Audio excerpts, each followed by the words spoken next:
Gaming. Solstice consists of Stress, Case, Nebula, and Sprawl.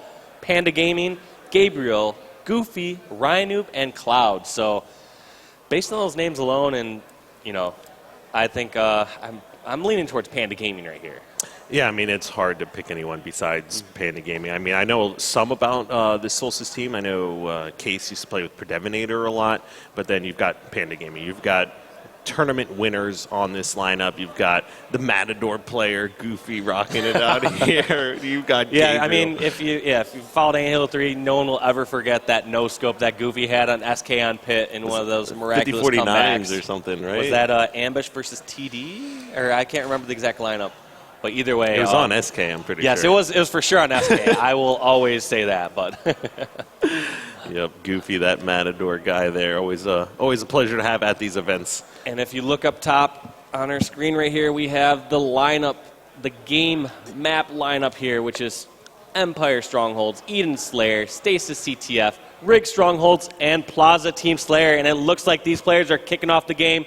Who do you want to start this match off with? Let's go with someone from Panda Gaming here. I'd say Goofy, if we can get that one rocking here. So we are getting the game started, and we are on board with Sprawl. So we'll see what he's going to be able to do here as we start off. Ryanoob now on your screen as he's going to go push over and try to contest for this overshield, who Goofy ends up grabbing. Nebula obviously picking up, and you can see in that kill feed there, finishing that off. That overshield's going to be right around the 50-second mark. Yeah, and one thing to our production team in back on my screen currently, I just have red 1 through 4 and blue 1 through 4. So when we can get those names updated, that'd be helpful. So we aren't just blindly switching around. But as you can see on our screen right now, we have Gabriel getting taken down. We'll jump on with his teammate, Cloud, who's also dead. So let's go on over to the Solstice squad, who is actually holding their own. I mean, it's a tie game, and Solstice has control of Pit and Blue Base, so they are looking good. Looking at Nebula right now, who's trying to get this player out of Pit, able to acquire that kill, but eventually taken down. We'll jump on with his teammate Sprawl, who once again is going to be fighting for Pit, but looks like he wisely backs down. However, I'm not sure if Blue Base is a spot to be. I feel like he needs to kind of rotate out of here. I'm not sure if we're going to see that kind of aggression out of Panda, but I mean, if you look at what Sprawl's done this last little bit, he's just kind of hung around Blue Base, and obviously his team's down at the moment. You can't just be playing defense. Yeah, one of the interesting things about this game already is I think that Pit Hill's already changed at least twice, maybe even 3 times. That is odd, yeah. Really, really odd. Normally you don't even see that bottom mid Pit Hill being taken until a minute into the game, yet alone switching control 3 times in a row. So Nebula Sprawl here doing a pretty good job trying to fight in this hill. Goofy's going to push down and clean up that kill. You know, a moment ago we saw Cloud doing some work in the Pit Hill, grabs a quick double kill, stays alive. So this is still going to be control here going over in favor of Panda Gaming. Now they are working on securing this bottom mid Pit Hill. No one's going to be able to contest that quickly enough, so that we'll once again go back over here to Solstice. Yeah, and let's go over with the aggressive master Ryanoob, see what he's going to do right off the bat, because he's just obviously always one of those players that always disrupting. So maybe I can't discredit when we saw Nebula earlier just playing defense over at Blue Base. When you're playing against a player like Ryanoob, you always know he's going to get greedy, always going to go for the trip cap, always going to try to create chaos. So I just want to see how he's going to play the situation right now, because I can see Ryanoob and look right now, looks like he's going to play a little bit defense and potentially go for that trip cap, but taken down. We'll jump on with his teammate. This should be Cloud right over here. That graphic is not entirely correct, because that is the Octagon master himself, Cloud, who, has he ever lost an Octagon game to your knowledge? Not. I mean, I guess you're right. Not to my knowledge. I'm sure it's probably happened with how many times he's played Octagon, and probably played it off host and online. But I've played a few times on LAN against Cloud, and to your surprise, I did lose those matches. Oh, Dave, that is very surprising. I thought you would have been able to take him out there. There's only 2 things I remember about Octagon. 1, Cloud was amazing, and 2, Towie beat Neighbor at the LAN network. That was the most hype match in Halo history, without a doubt. I wish we had audio on that clip from the LAN network, just seeing Tots rallying everyone up, getting everyone hyped during every single kill that Towie got during that. But enough of the old memories. We'll jump on with actual Gabriel right here, trying to hold down the Pit. And this is very interesting, because his team has Pit, and he's defending from Pit. So I feel like that was a little preemptive. Generally, when a team has control of Pit, until it actually starts to get captured, you aren't jumping down there in pit, because one of the things about having control of pit is you can actually keep the high ground advantage. You don't need to jump down in that vulnerable position, but it seems like Gabriel is either just capping that and finishing it earlier, or had just rotated a little bit earlier. And we've talked about this in Pro League before. One of the biggest differences between Strongholds and King of the Hill is you don't have to leave that player in the hill to rack up time. So it's going to open up the map a lot more for you and your squad, and it makes it really difficult for the opposing team because they cannot assume there's going to be one player in the hill. There may or may not be. There's no indicator that unless you're getting in there and not racking up time that actually someone is contesting. So it's a lot of differences. A lot of passive scoring. That's a very good point. You don't need to put someone in that vulnerable position. That's one of the most unique parts here about Strongholds is that you kind of reap the benefits after you get control of that area. It's like, all right, we're just going to score until the other team does something different. So I really do like that. It's a great balance of the game. But one thing we have to do is give a ton of props over to the Solstice squad, who is hanging in so far, but looks like they are now in a trip cap situation. So they have to stop this bleeding real soon if they want to have a chance to come back in this game, because right now they are all spawned in security, and this is not the spot you want to be. So props to Panda Gaming for getting this spawn trap here in the situation. I think CLG, a.k.a. the new Optic squad, kind of popularized the strategy where they just spawn the opposing team inside security, and they have so many difficult routes to get out of there. And looks like finally able to break this setup, though. Yeah, they did go ahead and secure one of the side bases here. They were working on pit, had it over halfway captured, but looks like Panda was able to go ahead and get the reset there, so it's not going to exactly work out in their favor quite yet. Rhino's still kind of moving around the map here, getting some nades. They're pushing over, going back to the trip cap. They're actually going to have to push it now because they're starting to lose red base here, so they know there's a player on the opposite side of the map. They need to commit to a side base right now before they just give up control for free. Yeah, and Rhino has the right idea and is going to try to push in over towards blue and get this cap. But as you said before, it's one of those times where if you have one of the side bases, and that is an interesting play by Rhino, obviously knowing that someone's near blue bend and deciding to fight the fight on his own terms, not letting the player come in at their leisure from blue bend and fight that one-on-one. So great heads-up play in a way by Ryan instead of waiting for that fight to happen later. He obviously knew it was going to happen at some point for that cap. That was one of the things I brought up. Either you need to commit to a base or go back to red base and try to contest. What you can't do when the opposing team has control is get a trade. Like we said, it's Stronghold. It's not King of the Hill. You don't have to put a player in there. Going for trades when the opposing team has control is not going to do anything for you. And not only that, but they ended up giving up pit after that. So even though they've been able to lock down one of these side bases again, they were just too slow on those rotations, and they gave up a triple cap momentarily.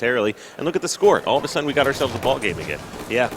And looks like Goofy and squad are trying to hold outside a bit, which is the spot you do want to hold down. If you have a choice of holding security or holding outside, you obviously want to hold outside because you have more rotation, more open rotations towards both the bases.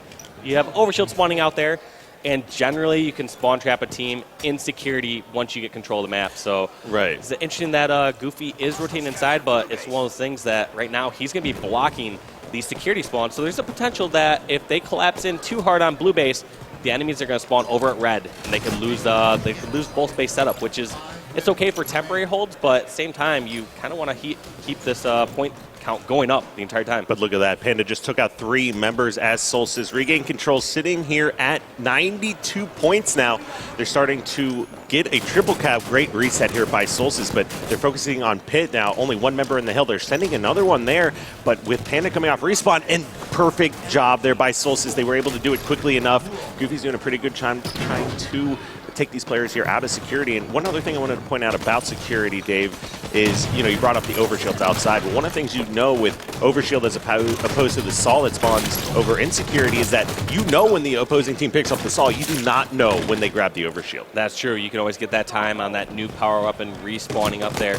One thing I want to point out there, that last series of events with Goofy was he did a really good job. It looks like we only just get the webcam switch here on Goofy and Ryan Noob, so I'm not sure which POV we have at this moment. I believe this has been Goofy this entire time. That is Goofy, yes. From Ryan Noob before. So, I just wanted to show that real quick. but we will get that fixed up in a moment. But we'll jump on with Case. But one thing I wanted to point out earlier with Goofy was how he played so patiently with that pit scenario. Whereas before we saw Gabriel just kind of jump right in immediately. Oh, but they're going to put over the hill right. Oh, that was so close. They're grabbing another side base. Sorry to interrupt. No worries. I mean, when the game is this close, you need to cut that off right there. But looks like they were actually able to get the side base, the 4-man setup in Case. Trying to take advantage of this because you do have Panda. They're obviously divided across the map at the moment, and that is all 4 members down for Solstice. So I can't see them coming back in this situation. That is 100-90 victory in favor of Panda Gaming. Yeah. One point I still want to get back to, though, was Goofy at the end there. He saw 2 members in pit. He rotated over towards security, tried to do damage, and just kind of stayed alive. He realized that he was outnumbered in pit and didn't want to give up his death. So he was able to get that 1 kill, stay alive in security, and buy time for his teammates. So I thought that was a great heads-up play, whereas one time previously when we saw Gabriel, I'm not sure if he was out of position in pit, maybe scurrying away from an opponent, or maybe he just preemptively jumped in pit trying to fight a player. But I feel like you don't want to be one-on-oneing in pit unless the opposing team already has it like 50% or higher captured. There's no reason to give up that positioning and trade up those kills. Just keep the high ground outside or keep the high ground in security. Yeah, I mean, if you're getting into a bunch of 1v1s, you're just playing the game wrong to begin with. Especially when they're controlling pit, there's a progress bar going all the way around. You do not need to get in the hill right when they start capturing it. You need to wait for your teammates, wait for it to be 99% if possible before you actually commit to getting that, because it's just that much more wasted time that the player on the opposing team is not doing anything, just sitting in a hill, giving your team good opportunities to set up. If you're hiding and waiting for a splinter nade or waiting for the saw to come up or waiting for your teammates to respawn before you go in and contest the hill, that's going to be the ideal situation. Of course, Halo, everything is circumstantial or situational, so you can't make a general assumption about everything, but you're exactly correct. You do not want to go into a hill and fight a 1v1 unless it's absolutely necessary. So at the end of that game, it was necessary for Solstice to get in there, but they weren't, based on the timing of the game. The overshield had just come up. Goofy had grabbed that, taken it over down into the pit as well. It was just game over. Yeah. You don't want to fight the even footing 1v1. There's a big difference between fighting a 1v1 on the ground in the pit and you standing up by the fans or up in security and just laying a couple shots down and be able to dictate the pace of the fight. Yeah, and the biggest thing is having that exit strategy. You always want to go into a fight knowing what you're going to, if you need to fully commit, you don't have any other options, and that's when you're going for the trades. Or if you're going into a 1v1, you need to have where you're going to escape or what you're going to do next after that fight. And most of the time it's going to be trying to work with a teammate to cover you, keep you alive, watch your back, whatever the case is. Just not committing to too many 1v1s is going to be the biggest key. Yeah. Well, based on that last game, looks like we're in for a great series here. Yeah. 190, I mean, when you look at a powerhouse squad like Gabriel, Goofy, Ryan, even Cloud, you assume, like, especially through this open bracket part, that they're just going to stomp through and destroy every single team in their path. But I don't even know if they're going to win this open bracket part because I'm looking at squads like Most Wanted and even Solstice here giving up a great fight. Yeah, I mean, let's not forget at Esports Arena, Most Wanted, I think, was up 2-0 on Envious. So you're talking about the number 1 team in the HCS Pro League right now, almost being upset by a team. I mean, if that was a best of 3, that was over. Looking up at the series score right now, we have Panda Gaming up 1-0, winning that Empire Strongholds game. Up next, we have Eden Team Slayer. I believe these teams will be starting up any moment. But yeah, the rest of the series depends how it goes. I mean, some teams, especially through open circuits, they lack some tournament experience and know how to bounce back. You can see them just fall flat after that first game loss. You can also see some teams kind of have that resistance and realize, like, all right, we kept it super close game 1. Let's roll it back. And on your screen right now, we have Solstice game, and you can see talking, which is always a good sign. It's a good sign. I can always tell when a team has lost a match and they're not saying a word. You can tell they're going to lose the rest of that series. Whereas right now, I don't know what they're talking about. They could either be talking about strategies the next game, whether it's starting, whether they want to just do what they want to do overall, which is obviously like controlling sniper, setting up early enough for rockets and power weapons. But in general, the fact that they're talking shows that they're showing life in this series. Yeah, as long as they're not talking about who they want to drop on their team. It's going to be not talking about who messed up last game, yes, because that does happen. Yeah, constructive. Like someone, if we saw Demon D up there from back in the day, be like, all right, guys. He wasn't talking about what we're doing this next game. He was asking about who was sucking. Yeah, be like, all right, well, you're dropped on Monday.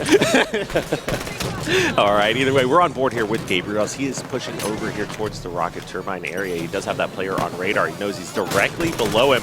Does have that SMG, pretty much guaranteed up close victory as long as you play it right. Sniper down on the ground, still going to be over in the hands of Team Solstice as he's able to escape with that. So good job, listen to those call outs. You have the power weapons essentially split between these two teams right now. Goofy rocking the rockets here over in security. And then, of course, we've got Case now. And Case was hitting a lot of snipe shots yesterday.